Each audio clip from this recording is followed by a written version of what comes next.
یه حرف حساب از زبان مردشور. مردشوری توی قبرستان به فن جار میزد با خلایق این سخن: هر که باشد چون رسد بر دست من، زین جهان سهمش به تن یک لاکفن.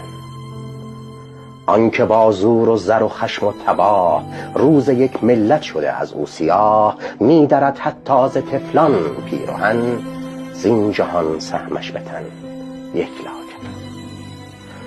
صاحب منصب خداوند مقام، آنچه مطلوب است او گوید حرام، مجری حکمش سیاه چال و رسن، زین جهان سهمش به تن یک لاکفن. پادشاهی تاج و تختی ساخته، بر همه غیر از وطن پرداخته، خلق گشنه خود لمیده در چمن، زین جهان سهمش به تن یک لاکفن.